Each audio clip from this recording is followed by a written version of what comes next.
Have you ever asked somebody what they wanted to be when they grew up? Have you ever thought about what you wanted to be? If you would have asked me at age 26, I would have replied, I don't know, a teacher or something. If you would have asked me as a teenager, I would have replied, Stay out of my room! I hate you! I wish you were dead! And if you would have asked me at age 7, I would have probably just said, I want to be Kevin McAllister. Who wouldn't want to be Kevin McAllister? I mean, he has it all. The traps, the intellect, the wit, the talk boy. Man, that thing was sweet.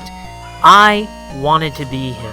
So one Christmas, I set up my own little trap by rigging my Christmas tree to a string and some tape around my coffee table.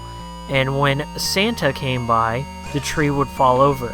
My mom wasn't too happy whenever she broke the tree, but that resolved a few unanswered questions I had about how Santa could get across the United States and other countries that celebrate Christmas in a single day. So how do you replicate that feeling as a kid? You know, the one where you want to physically maim some burglars and possibly do some irreparable mental damage on the side? In comes Tecmo's Deception.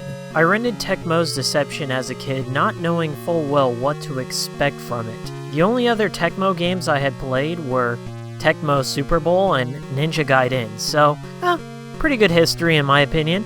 Tecmo's Deception starts off as a good, wholesome Christian game. It's a run-of-the-mill homecoming story where you're a happy prince about to marry a happy princess in a nearby kingdom. You come home to greet your father and your loyal servants.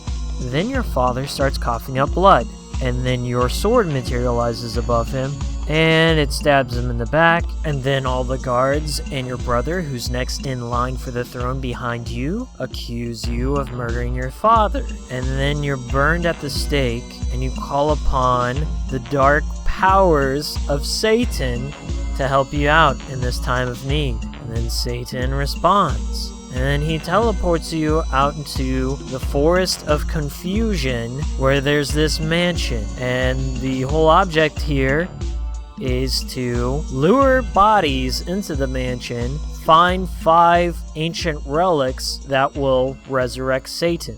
You have to resurrect Satan in this game.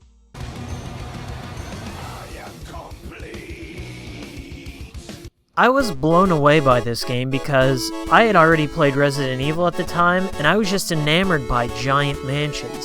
So now I got to own my own mansion and bring people into it and then build my own rooms and traps and kill them? Yeah, I'm sold. So the story goes, Satan is looking for 5 unholy relics that will bring forth his resurrection. You enter the mansion only to find there is another master there. He is setting up traps and trying to kill off a couple of guards that come in looking for treasure. Just when you think you're about to die, a messenger of Satan named Astarte aids you in usurping the master of the mansion.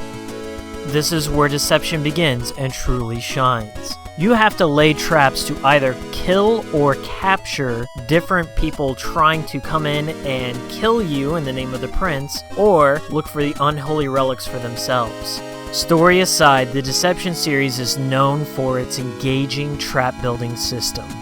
While future entries in the series developed upon the trap system, incorporating more combos and environmental traps, the original just has that early PlayStation era charm to it. It's something that you can't explain unless you grew up during that era. This is a game that is both simple and complex at the same time. It's a classic game of cat and mouse. Before you start each level, you have the job of a contractor. You get to build rooms, lay traps, and you kind of get an insight on where the enemy's position is going to be. From there, it's up to you to choose how you want to engage. Do you want to kill all the enemies within there with just some gruesome traps? If you choose to do that, you get less experience points and gold. However, if you choose to capture your enemy through cages, magnets, cranes, what have you, you have the option of 3 different things. You can kill them for gold, steal their soul for more MP, or later on in the game, you can actually take their bodies, put them into a morgue, and use those to create monsters. It's really gruesome but fun. In between the story missions, you have the option of luring specific types or classes of enemies, say that you may need them for monster building, and fight it out however you want. It's a good way to grind, and it's a good way to get extra bodies or MP or gold. Not unlike the Pokemon series, if you want to capture something alive, first you'll need to weaken it. So in Deception, lay down a few spike traps, know how much damage they do, and hopefully if you get them around 10 to 20 HP, you're set to lay a cage on them. Speaking of Pokemon, Tecmo's Deception came out in 1996, 2 years before Pokemon hit the mainstream here in America. No, just find a way to counter those. The only thing you don't get is Exodia, which is true. Why is that even in the deck in the first place? I got 2 God cards in my deck. Record that, please. Record that, please. I got you. Sorry, stand in the way at least. Like pretend.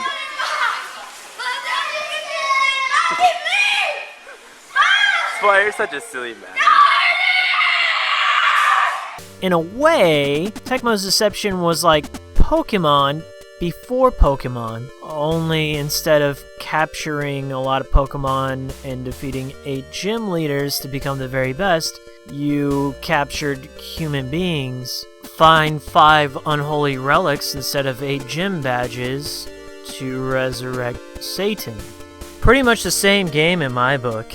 Deception works with the slow burn approach, as in more things become unlocked as you go along, you learn new techniques, you get greater traps, you open up different and secret parts of the mansion, there's more monsters and humans and robots to defeat, and hey, you even encounter a moral choice whether or not to resurrect Satan, so hey, it's worth your time.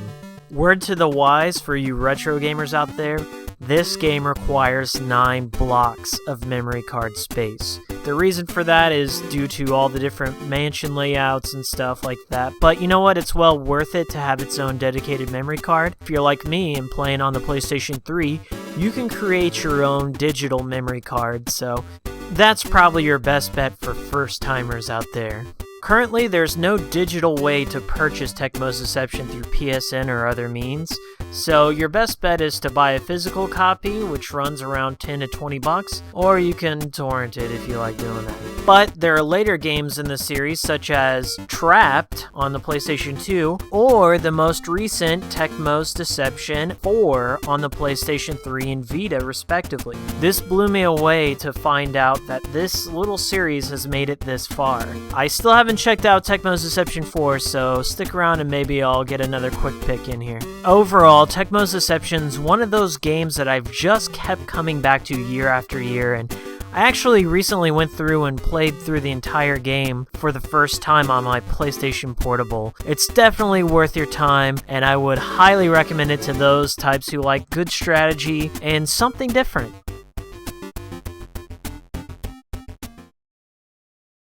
Es gestern was du, so wie wir am Versorgen, aus Jammer, wir haben